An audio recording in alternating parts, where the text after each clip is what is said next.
Conformal cyclic cosmology, or CCC, proposes that our universe is just one in an endless sequence of cosmic eons. Instead of a single Big Bang, each eon ends in an accelerating expansion that mathematically compresses into the explosive beginning of the next. But this model hits a severe theoretical wall, known as the Unitarity paradox. It is a strict impedance mismatch. Quantum mechanics requires that information is preserved over time. Thermodynamics, however, demands that the total entropy of the system resets at the boundary between these eons. Early cyclic frameworks tried to resolve this tension by introducing negentropic violations. These were mathematical maneuvers that essentially functioned as localized cheats, forcefully erasing structural information to balance the thermodynamic ledger. Erasing that information is a fatal flaw. It breaks the core continuity of quantum states across the conformal boundary, breaking the laws of quantum mechanics to save thermodynamics. The foundational geometric framework of CCC, pioneered by Roger Penrose, provided a brilliant structural map for how these cycles could physically occur. Yet the thermodynamic accounting, specifically how the dark sector manages entropy, remained a critical, unsolved error. Without a physical mechanism to compress and carry quantum data across that boundary, while strictly obeying thermodynamics, any cyclic cosmological model collapses mathematically. This brings us to a proposed solution, the complex scalar field, denoted as Phi. In this framework, Phi operates as a dynamical, active information reservoir. To function as a cosmic memory bank, this field must maintain macroscopic quantum coherence. To achieve this, we constrain it to the ultralight axion-like particle, or ULAP mass regime, meaning the mass of Phi is less than or equal to 2 × 10⁻14 electron volts. This diagram illustrates the phase space of that complex field. It possesses a global U1 symmetry. U1 symmetry is a mathematical property where the field can be continuously rotated in its internal complex space without changing the underlying physics, which ensures the mathematical stability of the topological configurations carrying the data. Because this macroscopic coherence is continuous, the field becomes highly robust. As the universe nears the end of its aeon, the field deflects the extreme thermal noise and spatial distortion inherent to the crossover event. The massive structural information density of the dying aeon isn't lost. It is mathematically encoded directly into the complex phase of this Phi field. By restricting the Phi field to the ULAP mass regime, the framework defines a thermodynamically stable substrate. It is capable of surviving the violent transition and carrying the data blueprint of the prior universe into the next. Let's examine what actually happens as the universe approaches the conformal boundary, designated as sigma. At this edge, the conformal scaling factor, omega, approaches 0. As the spatial metric compresses to 0, the effective entangling surface of the Phi field mathematically diverges, expanding toward infinity in the conformal metric. This diagram visualizes the resulting critical phase transition.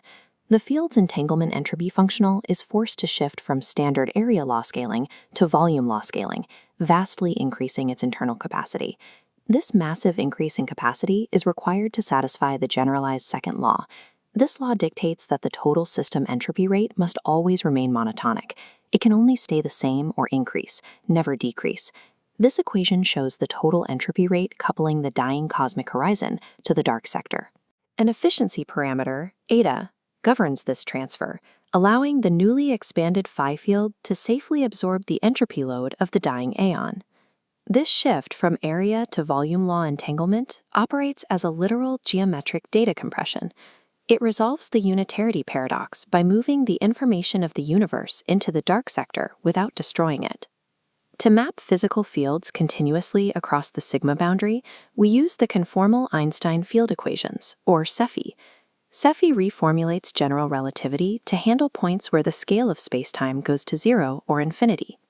Looking at this formulation derived via CEPhi, we see a sourced conformal Tucholsky equation evaluated in a Newman-Penrose tetrad, a mathematical framework of vectors used to analyze spacetime curvature.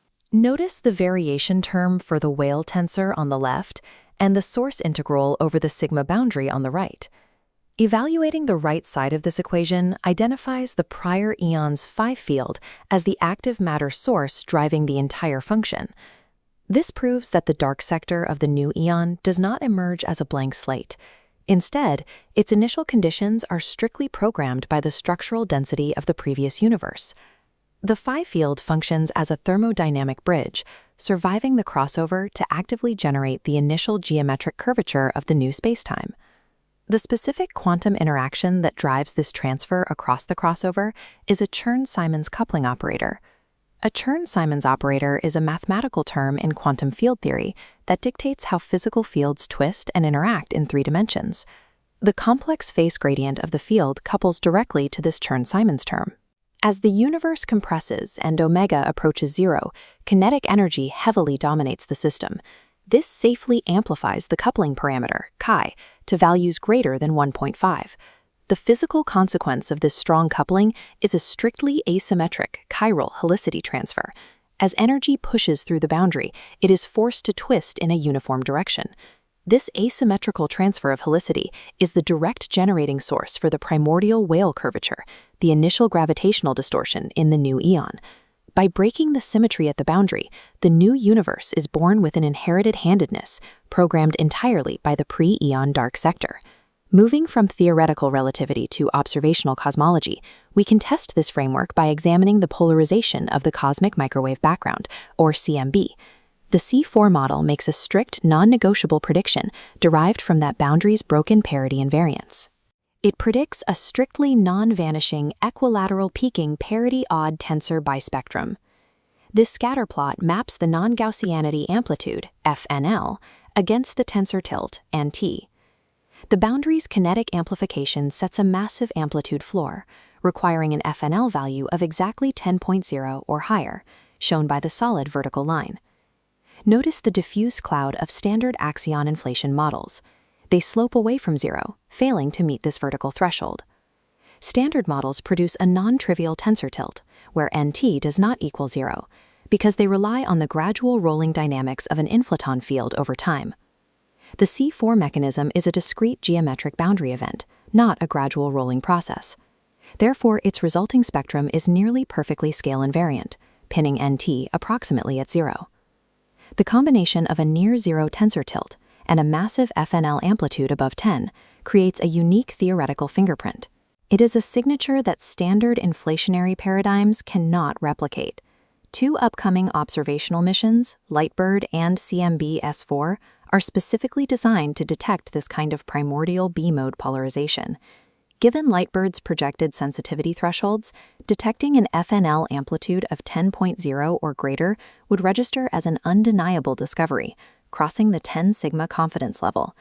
This bispectrum also generates a secondary signature, specific non-vanishing harmonic 3-point functions in the CMB map, specifically the BBB and BTE correlations. In CMB analysis, B refers to curl-like patterns in polarization, T is temperature, and E refers to the gradient-like polarization patterns. These side-by-side spherical maps show the forecasted CMB temperature and high-resolution lensing convergence. The model predicts a severe decorrelation between the CMB cold spot and the lensing map, isolated strictly to multiples between 10 and 50. Observing this specific multipole decorrelation would definitively prove an anisotropic boundary imprint. That result would effectively rule out standard lambda CDM supervoid explanations for the cold spot. Returning to the generalized second law, the signal's amplitude is mathematically tethered directly to eta, the thermodynamic efficiency parameter of the aeon boundary transfer.